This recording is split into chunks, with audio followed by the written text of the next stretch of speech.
Hi friends, welcome to Ami's kitchen. ഇന്ന് നമ്മൾ തയ്യാറാക്കാൻ പോകുന്നത് വളരെ ടേസ്റ്റി ആയിട്ടുള്ള ഒരു പൊട്ടാറ്റോ റൈസ് റെസിപ്പിയുമായിട്ടാണ്. അപ്പോൾ നിങ്ങൾ ആദ്യമായിട്ടാണ് എൻ്റെ വീഡിയോ കാണുന്നതെങ്കിൽ പ്ലീസ് ഒന്ന് സബ്സ്ക്രൈബ് ചെയ്യണേ. അപ്പോൾ നമുക്ക് ഈ വീഡിയോയിലോട്ട് പോകാം.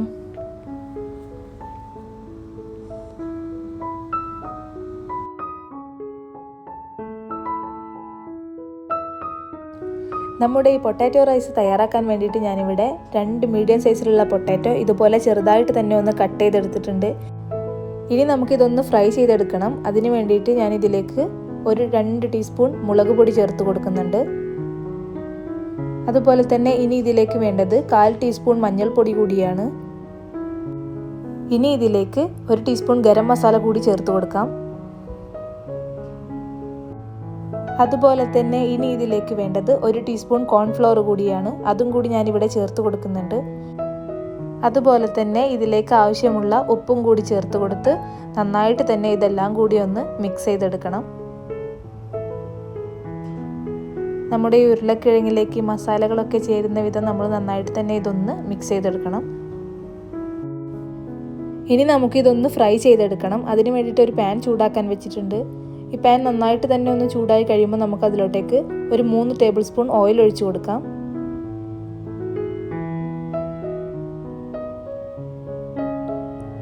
ഇപ്പോൾ നമ്മുടെ ഓയിലൊക്കെ നന്നായിട്ട് തന്നെ ഒന്ന് ചൂടായി കിട്ടിയിട്ടുണ്ട്. ഇനി നമ്മൾ നേരത്തെ മസാല തേച്ച് വെച്ച നമ്മുടെ പൊട്ടാറ്റോ ഇതിലോട്ടൊക്കെ ഒന്ന് ചേർത്ത് കൊടുക്കാം. എന്നിട്ട് നന്നായിട്ടൊന്ന് ഫ്രൈ ചെയ്തെടുക്കണം. അപ്പോൾ ഞാനിവിടെ മുഴുവൻ പൊട്ടാറ്റോയും ഇതിലേക്കൊന്ന് ചേർത്ത് കൊടുത്തിട്ടുണ്ട്. എന്നിട്ട് ഇതുപോലെ നന്നായിട്ട് തന്നെ ഒന്ന് ഫ്രൈ ചെയ്തെടുക്കണം. ഫ്ലെയിം എപ്പോഴും ലോ ടു മീഡിയം ഫ്ലെയിമിൽ വെച്ചിട്ട് വേണം ഇതൊന്ന് ഫ്രൈ ചെയ്തെടുക്കാൻ വേണ്ടിയിട്ട്. നമ്മുടെ ഈ പൊട്ടാറ്റോ ഓവർ ഹാർഡാക്കൊന്നും ചെയ്ത് സോഫ്റ്റായിട്ട് വേണം നമുക്ക് ഈ പൊട്ടാറ്റോ ഒന്ന് കിട്ടാൻ വേണ്ടിയിട്ട്. അപ്പോൾ നമുക്ക് ആ രീതിയിലൊന്ന് ഫ്രൈ ചെയ്തെടുക്കാം. ഇനി നമുക്കൊരു മസാല തയ്യാറാക്കി എടുക്കണം. അതിന് വേണ്ടിയിട്ട് ഒരു പാൻ ചൂടാക്കാൻ വെച്ചിട്ടുണ്ട്. ചൂടായി കഴിയുമ്പോൾ അതിലേക്ക് ഒരു 3 ടേബിൾ സ്പൂൺ ഓയിൽ ഒഴിച്ചു കൊടുക്കുന്നുണ്ട്. ഈ ഓയിൽ നന്നായിട്ട് തന്നെ ചൂടായി കഴിയുമ്പോൾ നമുക്കതിലോട്ടേക്ക് 1/4 ടീസ്പൂൺ ചെറിയ ജീരകം ഇട്ട് കൊടുക്കാം. അതുപോലെ തന്നെ ഇനി അതിലേക്ക് വേണ്ടത് ഒരു 4 വെളുത്തുള്ളി ഇതേപോലെ ചെറുതായി അരിഞ്ഞിട്ട് ചേർത്ത് കൊടുക്കാം. എന്നിട്ട് നന്നായിട്ട് തന്നെ ഒന്ന് വഴറ്റിയെടുക്കണം. ഇതിൻ്റെ റോ ഫ്ലേവറൊക്കെ ഒന്ന് മാറുന്നത് വരെ നന്നായിട്ട് തന്നെ ഒന്ന് വഴറ്റി കൊടുക്കണം. ഇനി അതിലേക്ക് ഒരു മീഡിയം സൈസിലുള്ള സവാള ഇതുപോലെ ചെറുതായി അരിഞ്ഞതൊന്ന് ചേർത്ത് കൊടുക്കാം.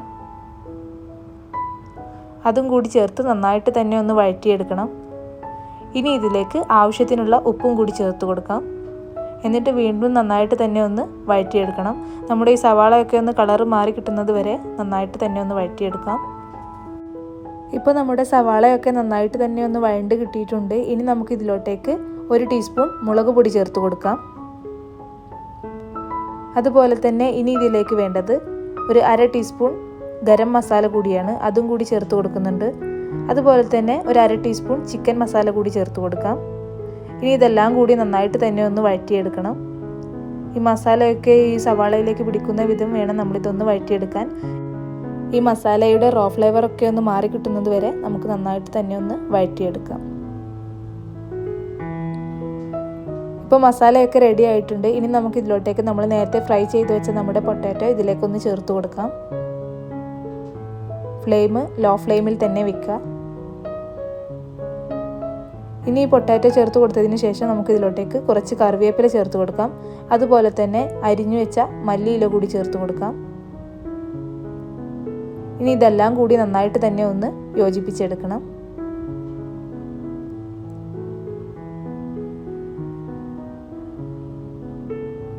അപ്പോൾ നമ്മുടെ മസാലയൊക്കെ റെഡിയായി കിട്ടിയിട്ടുണ്ട്. ഇനി നമുക്ക് ഇതിലേക്ക് വേണ്ട റൈസ് ഒന്ന് വേവിച്ചെടുക്കാം. അപ്പോൾ അതിന് വേണ്ടിയിട്ട് ഒരു പാൻ ചൂടാക്കാൻ വെച്ചിട്ടുണ്ട്. ചൂടായി കഴിയുമ്പോൾ അതിലേക്ക് 2 ടേബിൾ സ്പൂൺ ഓയിൽ ഒഴിച്ചു കൊടുക്കുന്നുണ്ട്. ഓയിൽ നന്നായിട്ട് ചൂടായി കഴിയുമ്പോൾ നമുക്ക് അതിലോട്ടേക്ക് സ്പൈസസ് ഒക്കെ ചേർത്ത് കൊടുക്കാം. ഒരു 5 ഏലക്ക, 3 ഗ്രാമ്പു, അതുപോലെ തന്നെ 3 പട്ട കൂടി ചേർത്ത് കൊടുക്കുന്നുണ്ട്. ഇനി ഇത് നന്നായിട്ടൊന്ന് സോട്ട് ചെയ്തെടുക്കുന്നുണ്ട്. ഇനി നമുക്കിതിലേക്ക് റൈസ് വേവിക്കാൻ ആവശ്യമായിട്ടുള്ള വെള്ളം ചേർത്ത് കൊടുക്കാം.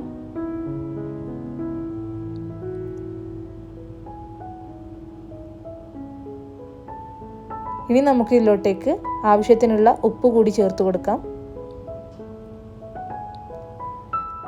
ഇനി നമുക്കിതിലേക്ക് ലെമൺ ജ്യൂസ് ചേർത്ത് കൊടുക്കാം. അതിന് വേണ്ടിയിട്ട് ഒരു ചെറുനാരങ്ങയുടെ പകുതിയാണ് ഞാനിവിടെ ചേർത്ത് കൊടുക്കുന്നത്. ഇനി വെള്ളം ഒന്ന് നന്നായിട്ട് തന്നെ ഒന്ന് തിളപ്പിച്ചെടുക്കാം. അപ്പോൾ നമ്മുടെ വെള്ളമൊക്കെ നന്നായിട്ട് തന്നെ ഒന്ന് തിളച്ച് വന്നിട്ടുണ്ട്. ഇനി നമുക്ക് ഇതിലോട്ടേക്ക് 1 മണിക്കൂർ കുതിർത്ത് വെച്ച് നമ്മുടെ സെല്ല ബസ്മതി റൈസ് ഇതിലോട്ടേക്കൊന്ന് ചേർത്ത് കൊടുക്കാം. ഞാനിവിടെ 2 കപ്പ് അരിയാണ് എടുത്തിട്ടുള്ളത്. അപ്പോൾ ഇനി നമുക്ക് ഇത് നന്നായിട്ടൊന്ന് യോജിപ്പിച്ചതിന് ശേഷം ഇതൊന്ന് കുക്ക് ചെയ്തെടുക്കാം. ഏകദേശം ഒരു 10 മിനിറ്റ് ഒന്ന് കുക്ക് ചെയ്തെടുത്താൽ മതി. കാരണം നമ്മൾ 1 മണിക്കൂർ ഇതൊന്ന് കുതിർത്ത് വെച്ചിട്ടുണ്ടായിരുന്നു. അപ്പോൾ ഒരു 90% കുക്കായി കഴിഞ്ഞാൽ നമുക്കിതൊന്ന് ഓഫ് ചെയ്യാവുന്നതാണ്. ഇനി ഇത് നന്നായിട്ടൊന്ന് വെള്ളമില്ലാതെ ഊറ്റിയെടുത്ത് നമ്മൾ നേരത്തെ തയ്യാറാക്കി വെച്ച നമ്മുടെ പൊട്ടാറ്റോ മസാലയിലേക്ക് ഈ റൈസ് ഒന്ന് ചേർത്ത് കൊടുക്കാം.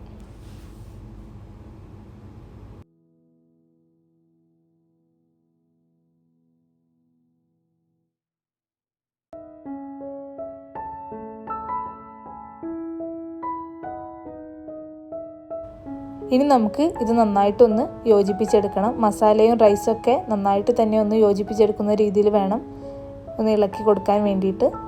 അപ്പോൾ നമ്മുടെ പൊട്ടാറ്റോ റൈസ് ഇവിടെ റെഡി ആയിട്ടുണ്ട്. ഇനി നമുക്കിതൊരു ബൗളിലേക്ക് സെർവ് ചെയ്യാം. അപ്പോൾ നിങ്ങളെല്ലാവരും ഈ പൊട്ടാറ്റോ റൈസ് വീട്ടിലൊന്ന് ട്രൈ ചെയ്ത് നിങ്ങളുടെ കമൻറ്റും ഫീഡ്ബാക്കും ഒക്കെ മറക്കാതെ തന്നെ അറിയിക്കണം. നിങ്ങൾക്ക് ഈ വീഡിയോ ഇഷ്ടമായാൽ ലൈക്കും ഷെയറും സബ്സ്ക്രൈബും ചെയ്യണേ. Thanks for watching.